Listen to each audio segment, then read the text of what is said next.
pasien tujuan pemeriksaan ini. Kemudian menanyakan kesediaannya, bersedia atau tidak. Oke, yang pertama kita KGB dulu ya. KGB tetap sama inspeksi. Jadi kalau inspeksi satu pasti melihat ada benjolan atau tidak. Kemudian kedua dari inspeksi selain melihat ada benjolan, melihat apa deh? Ada warna kemerahan. Kenapa deh? Kok pakai? Biar merah apa enggak?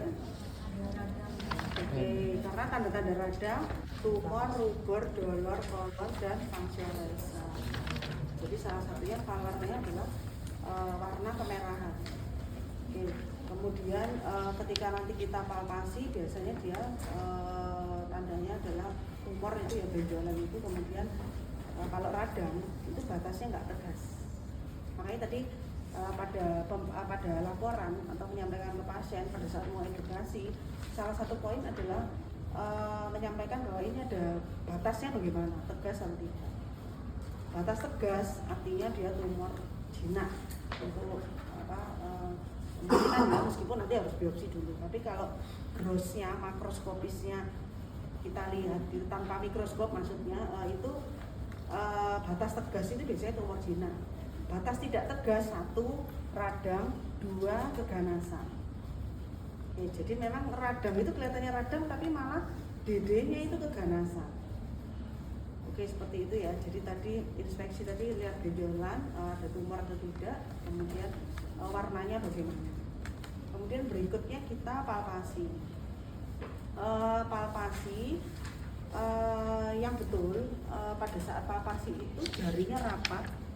Silahkan kalau jarinya merasa jarinya gede mungkin dua jari, kalau merasa jarinya imut-imut 3 jari, kemudian rapat. Kemudian pada saat palpasi ditekan kuku, tandanya apa di kukunya sampai putih. Makanya saya paling nggak suka dengan kukunya panjang.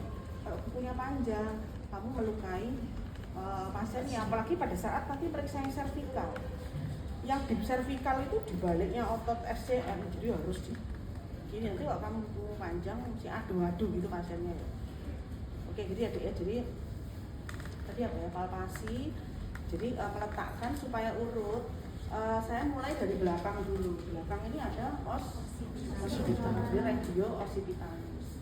Jadi meletakkan jarinya kemudian rapat, langsung kita bandingkan kanan dan kiri.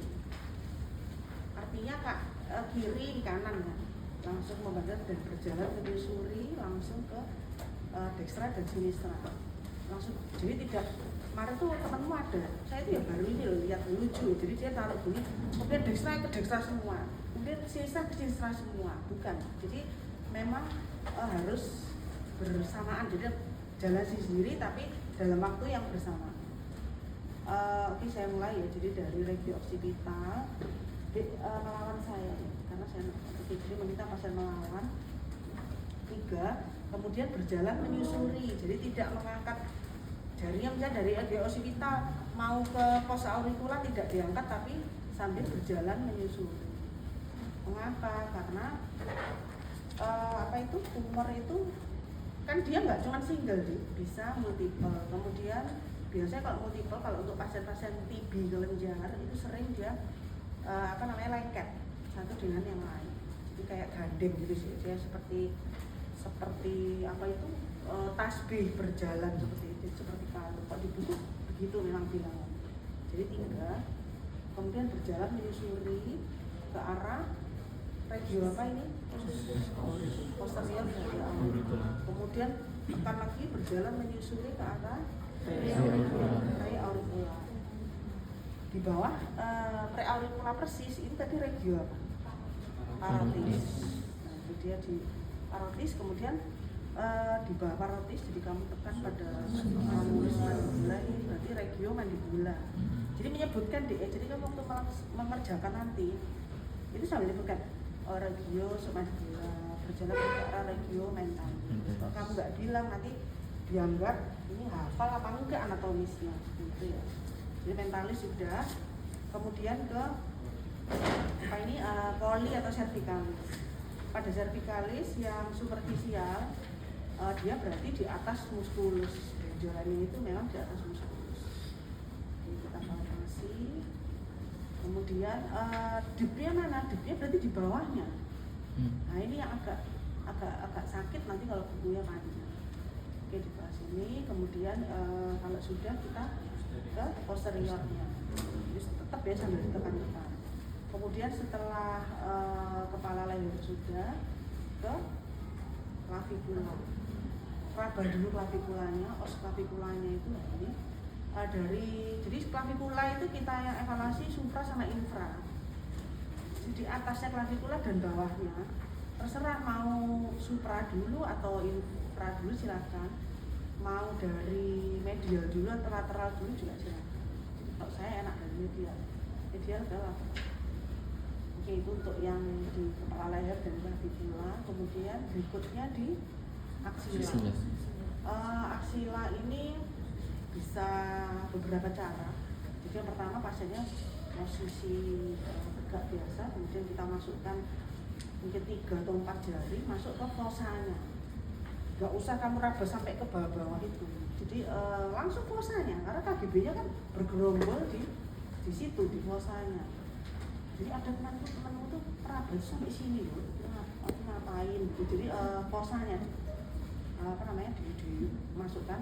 Cara kedua posisi anatomis gimana sih posisi anatomis tangannya di posisi anatomis seperti ini, kemudian sama memasukkan tangan kita.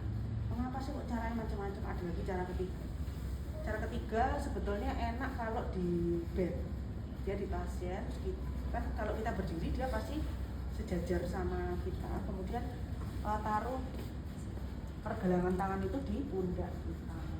Satu untuk megang, bapak tenaganya diarahkan ke sini semua, pokoknya lemas. Jadi kita palpasi. Mengapa kok sampai bermacam-macam cara untuk aksila? Karena di aksila itu soft tisunya tebal. Pasien yang kurus saja kadang-kadang masih tebal. Jadi bayangkan kalau pasiennya gemuk ya, itu mesti lebih sulit nyari. Oke, kemudian aksila sudah, mesti inguinal. Kalau inguinal pasti pasiennya lepas celana, kemudian diminta untuk berbaring. Terus kapan dok periksa inguinal? Tergantung soalnya. Kalau pasiennya misalkan keluhannya batuk pilek, masa kamu mau periksa sampai inguinal? Jadi pokoknya tergantung kasusnya ya, kasusnya bagaimana. Ini sudah untuk KGB. Kemudian melaporkan ya bapak ini betul ada limfadenopati, ada pembesaran kelenjar getah bening. Pada regio apa silakan disebutkan, mau occipital atau apa. Kemudian benjolannya ini single atau multiple, kemudian ukurannya berapa, kemudian apa tadi batasnya bagaimana, tegas atau tidak tegas, kemudian konsistensinya bagaimana, konsistensinya solid itu padat. Kalau kamu membayangkan bakso pentol itu solid. Kalau lunak, lebih lunak dari itu kistik, jadi seperti kantong yang berisi cairan. Kemudian setelah itu mobilitasnya bagaimana? Mobilitasnya itu apakah bisa digerakkan atau dia terfix atau fix pakai ed fix itu dia, artinya dia tidak mudah bergerak. Oke, kemudian mengedukasi bahwa bapak ini nanti saya rujuk untuk pemeriksaan lebih lanjut menentukan jenis pastinya supaya bapak bisa diobati. Oke, sudah ya, itu KGB. Kemudian sekarang kita lanjut yang tiroid. Jadi kalau tiroid posisinya kan dia di anterior. Jadi kalau yang KGB tadi di mana-mana ya. Kalau yang tiroid dia posisinya di regipoli anterior melekat pada os cricoid. Dia menempel, bentuknya seperti dasi kupu-kupu. Di dasi kupu-kupu itu ada lobus kanan kiri, kemudian ada ismusnya di tengah. Kemudian pada inspeksi kita lihat satu, adakah benjolan atau tidak. Meminta pasien untuk apa? Kenapa kok minta pasien untuk menelan? Emang kalau nggak nelen gimana? Misalkan kelihatan kamu, iya ada benjolan, belum saya raba tapi udah kelihatan. Kemudian meminta pasien untuk menelan, kenapa? Padahal udah jelas.